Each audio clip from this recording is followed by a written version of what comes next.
Exodus 10.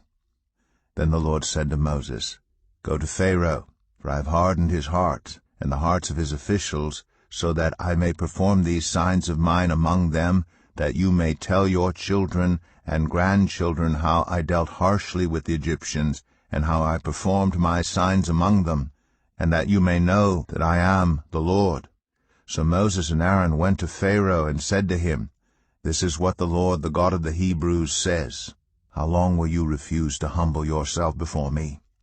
Let my people go, so that they may worship me. If you refuse to let them go, I will bring locusts into your country tomorrow. They will cover the face of the ground so that it cannot be seen. They will devour what little you have left after the hail, including every tree that is growing in your fields. They will fill your houses and those of all your officials and all the Egyptians, something neither your parents nor your ancestors have ever seen from the day they settled in this land till now. Then Moses turned and left Pharaoh. Pharaoh's officials said to him, How long will this man be a snare to us? Let the people go so that they may worship the Lord their God. Do you not yet realize that Egypt is ruined? Then Moses and Aaron were brought back to Pharaoh. Go worship the Lord your God, he said. But tell me, who will be going? Moses answered, We will go with our young and our old, with our sons and our daughters, and with our flocks and herds, because we are to celebrate a festival to the Lord. Pharaoh said, The Lord be with you if I let you go, along with your women and children. Clearly you are bent on evil. No, have only the men go and worship the Lord, since that's what you've been asking for. Then Moses and Aaron were driven out of Pharaoh's presence. And the Lord said to Moses, Stretch out your hand over Egypt so that locusts swarm over the land and devour everything growing in the fields, everything left by the hail.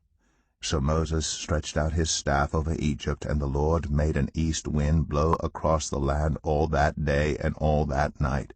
By morning the wind had brought the locusts. They invaded all Egypt and settled down in every area of the country in great numbers.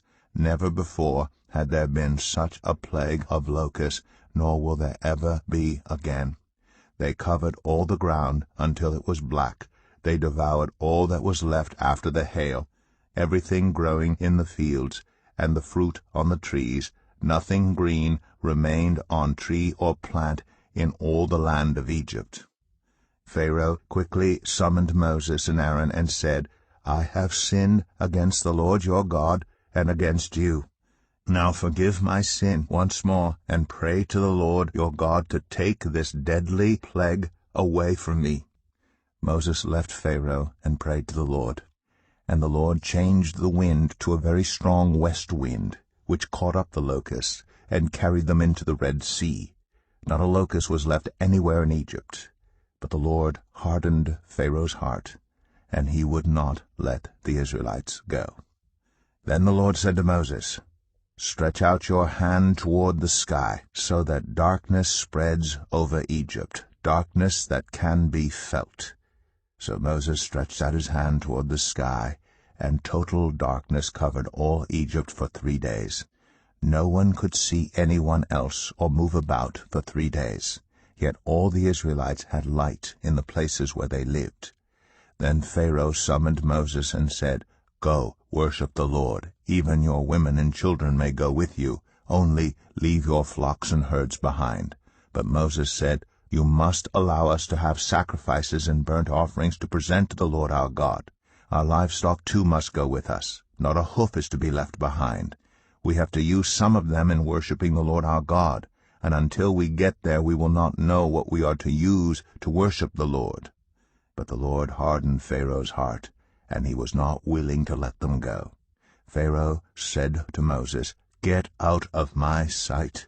Make sure you do not appear before me again. The day you see my face, you will die.